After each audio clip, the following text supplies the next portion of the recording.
नमस्कार। आप सभी का स्वागत है हमारे इस प्रोग्राम जिसका नाम है सत्य वचन। आज हम इंटरव्यू करेंगे सत्य माधव दास प्रभु का, जो कि इस्कॉन के एक ब्रह्मचारी हैं। सत्य माधव दास जी, नमस्कार, आपका स्वागत है। हरे कृष्णा। तो मैं आपसे पूछना चाहता हूं कि आप काफी एजुकेटेड हैं, आप चाहते तो काफी अच्छा जॉब कर सकते थे, एक वेल सेटल लाइफ जी सकते थे, तो आपने ये ब्रह्मचारी जीवन क्यों चूज किया, क्यों चुना आपने? हरे कृष्णा। बहुत अच्छा प्रश्न है ये कि ब्रह्मचार्य जीवन क्यों महत्वपूर्ण है। मैं जब छोटा बच्चा था तो मेरे बचपन से मैं जिस परिवेश में पढ़ा बड़ा हूँ, तो वहाँ पे हमारे मन में हमेशा एक सवाल आती है कि जीवन का मकसद क्या होना चाहिए, क्या है जीवन का मतलब। क्योंकि मैंने रिलेट किया अपने लाइफ को दूसरे के जीवन से। जिस सराउंडिंग में हम रहते हैं वहाँ पे पशु पक्षी भी है, कुत्ते बिल्ली भी हैं, गाय बैल भी है, घोड़े भी हैं।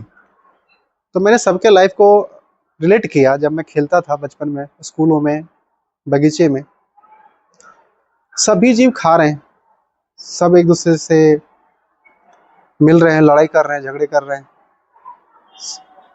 पानी प्यास उनको भी लगती है, भूख प्यास लगती है, नींद की आवश्यकता उनको भी आती है। वो भी स्त्री पुरुष का संग करते हैं, बाल बच्चे के साथ वो भी रहते हैं सोसाइटी समाज में, और साथ में फिर वो मर जाते हैं। तो मनुष्य को भी मैंने देखा, पशुओं को भी देखा। तो बचपन से ये सवाल आता है कि जीवन का मतलब कौन है, मतलब किसने मुझे जीवन को समझने के लिए क्या प्लेटफॉर्म है, किसने मुझे बनाया है, संसार कैसे मतलब चलता है, ये कौन से प्रकृति के नियमों के अनुसार काम करती है। तो ये सब चीज़ें जो जिज्ञासाएं थी, ये जानने की इच्छा मुझे बचपन में थी। तो मैं बहुत प्रकार के पुस्तकों को पढ़ता था, आध्यात्मिक हो, सामाजिक हो, बौद्धिक हो।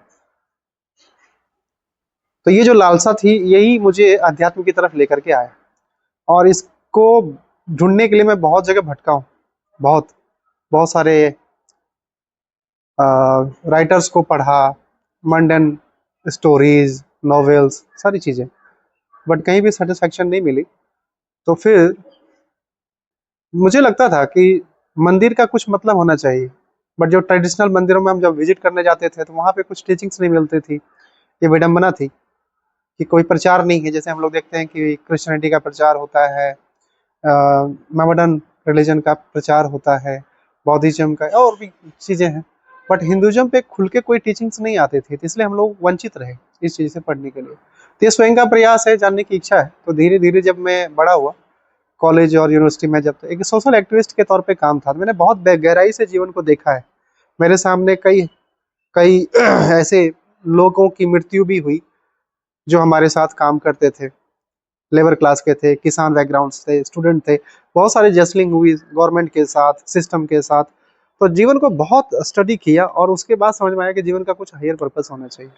तो फिर बाद में एक बार जब मैं मुंबई विजिट कर रहा था फर्स्ट टाइम, तो उसी समय मुझे इस्कॉन में कुछ पुस्तकें मिली, और ये पुस्तकों को पढ़ने के बाद जीवन का एक ढांचा समझ में आया कि मनुष्य जीवन का एक उद्देश्य है। और वो उद्देश्य क्या है कि सिर्फ आहार, निद्रा, भय और मैथुन में नहीं पड़े रहो, क्योंकि ये एनिमल प्रोपेंसिटीज है। अगर कोई मनुष्य देह प्राप्त करने के बाद अगर वो सिर्फ उसी में पड़ा हुआ है, तो उसका मतलब है उसने सिर्फ जीवन जिया, बट वो जीवन में क्वालिटी नहीं है। वो कैसा जीवन जिया? एक मनुष्य के जैसा नहीं, एक जानवर के जैसा जीवन जिया। तो मुझे मनुष्य के प्लेटफॉर्म पे आना चाहिए। तो मनुष्य के प्लेटफॉर्म पे आने के लिए मुझे क्या करना चाहिए?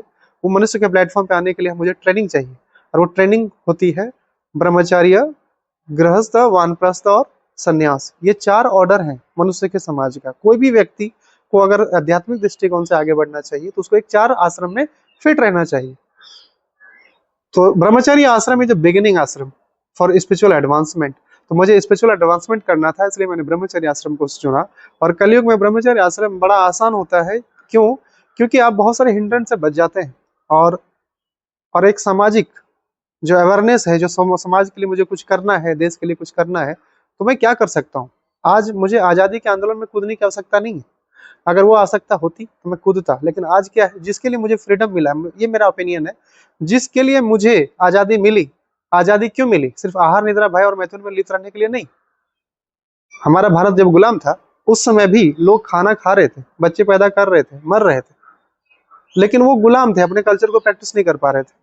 जो सनातन कल्चर है, जिससे आदमी अपने धर्म की को फॉलो करके इस तमस लोक से आध्यात्मिक जगत को जा सकता है, आध्यात्मिक जगत को जा सकता है, उसके लिए तैयारी करनी चाहिए, वो टीचिंग्स को फॉलो करना चाहिए, जिसको हम लोग बोलते हैं सनातन धर्म। सनातन धर्म जो सेवा, जो आत्मा का स्वभाव है सेवा करना, तो वो सेवा आसान नहीं है, उसके लिए ट्रेनिंग की आवश्यकता होती है।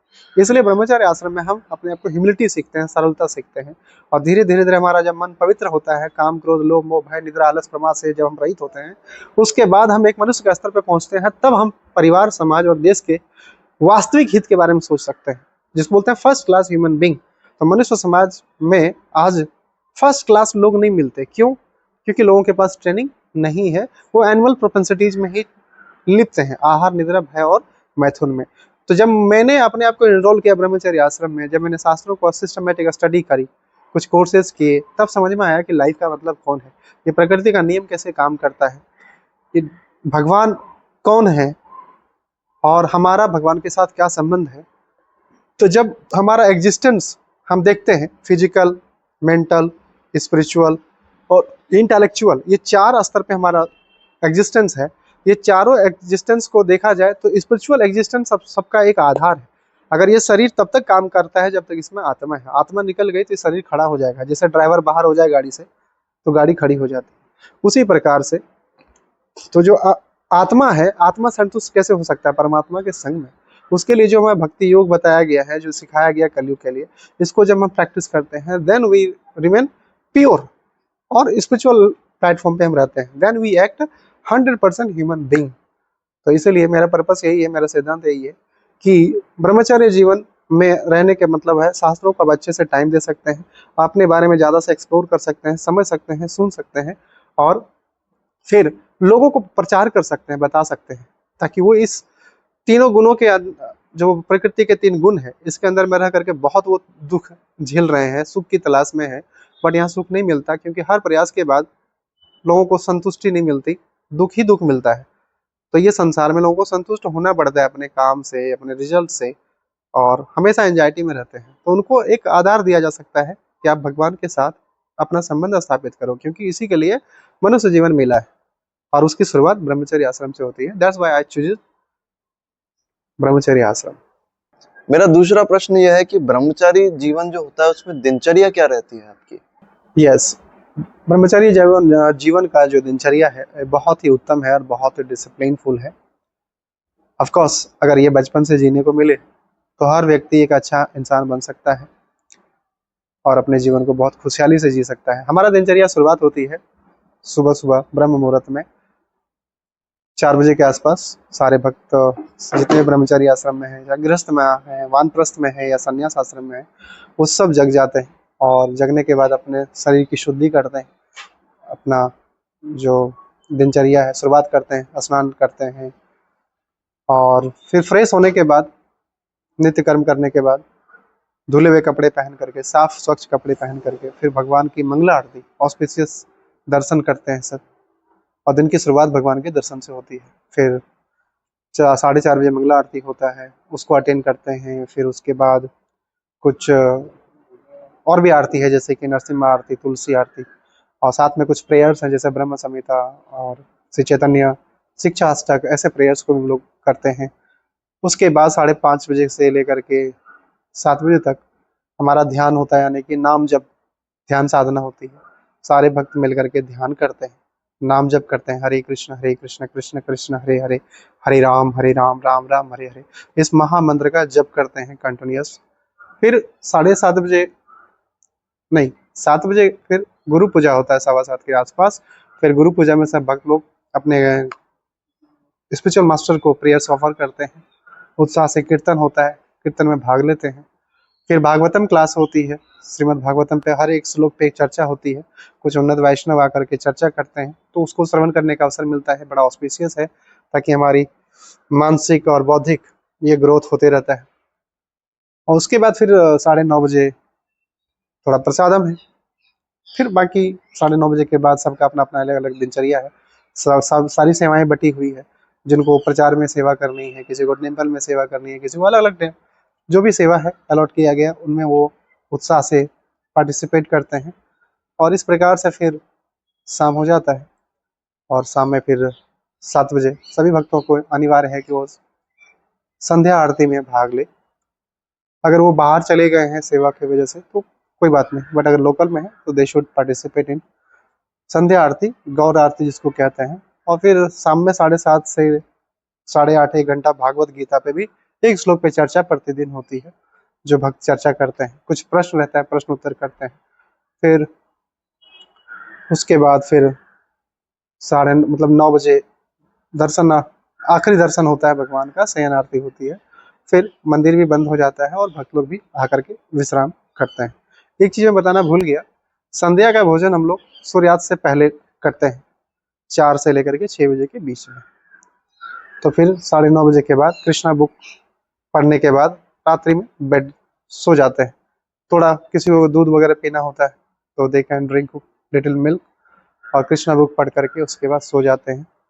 फिर सुबह 4 बजे ऐसी दिनचर्या हमारी होती है। तो आप जब ब्रह्मचर्य पालन करते हैं तो आपके दिमाग में उद्देश्य क्या है कि क्यों हम ब्रह्मचर्य का ये पालन कर रहे हैं? ये इतना तपस्या का जीवन जीने का उद्देश्य क्या है? यस, जैसे आपने उद्देश्य की बात करी, तो ब्रह्मचर्य जीवन, वानप्रस्थ जीवन, गृहस्थ जीवन या संन्यास जीवन, ये 4 स्तर है मनुष्य के। हर आश्रम का एक लक्ष्य यही है, सम सिद्धिम हरितोषणम, भगवान श्री हरि के साथ अपना संबंध जोड़ करके, जो अनंत काल से हम लोग भूले बैठे हैं, इसलिए इस माया में, संसार में हम लोग 84 लाख योनि में फंसे हुए हैं। तो मनुष्य जीवन में क्या करना है? भगवान के साथ अपना संबंध जोड़ना है भक्ति के माध्यम से। तो यही उद्देश्य है, चाहे ब्रह्मचारी रहो, वानप्रस्थ रहो, गृहस्थ रहो या संन्यास रहो, कैसे भी आश्रम में रहिए, लेकिन भगवान के साथ भक्ति करते रहिए, भगवान का भजन में रहिए। और यही है वास्तविक मनुष्य जीवन का लक्ष्य, और यही ब्रह्मचारी जीवन का भी लक्ष्य है। देखिए, आप जब ऐसा जीवन जी रहे हैं तो जरूर उसमें बहुत सारे मुश्किल चैलेंजेस भी आते होंगे। क्या आप उसके बारे में थोड़ा बता सकते हैं कि क्या क्या चैलेंजेस आपको फेस करने पड़ते हैं? ब्रह्मचारी जीवन में चैलेंजेस, ये मेरा पर्सनल अनुभव है कि चैलेंजेस मानसिक, मेंटल प्लेटफॉर्म पे चैलेंजेस ज़्यादा है, एक्सटर्नल प्लेटफॉर्म पे चैलेंजेस बहुत कम है। मैं कहूँ तो 95% जो चैलेंजेस है वो मेंटल है, क्योंकि अपने इंद्रियों को सही में रखना ये आसान नहीं होता है। इसके लिए प्रभुपाद कहते हैं कि अगर if you follow the instruction of spiritual master there is no question of fall down, अगर आप अपने इंस्ट्रक्शन को फॉलो करते हैं जो प्रभुपाद जी ने दिया है, जो कृष्णा ने बताया है, तो अगर उसको हम डिटो फॉलो करते हैं, हमारे जो मेंटर हैं जो हमें गाइड करते हैं, तो फिर देयर इज नो क्वेश्चंस, क्योंकि हमारा सारा एक्टिविटीज वो स्पिरिचुअल है। तो भगवान के साथ जब हमारा संबंध रहता है सेवा के माध्यम से, वाणी के माध्यम से, कैसे भी, तो संसार की जो भी अट्रैक्शन है वो हमें हॉन्ट नहीं करती, और इस प्रकार से we remain in safe zone. Okay, बहुत अच्छा से आपने सब प्रश्नों का उत्तर दिया। आप इस प्रोग्राम में आए, आपका बहुमूल्य समय दिया आपने, उसके लिए हम आपके बहुत बहुत आभारी हैं। हरे कृष्णा, आप सबका बहुत बहुत धन्यवाद। और हम दर्शकों का भी धन्यवाद करते हैं कि जिन्होंने पूरे ध्यान पूर्वक इस पूरे एपिसोड को देखा। आप सब लोग बने रहिए। हम आशा करते हैं आपने आज के इस एपिसोड से बहुत कुछ सीखा होगा। आगे के एपिसोड में भी हम नए नए अतिथियों के साथ संवाद करेंगे। तब तक के लिए हरे कृष्णा।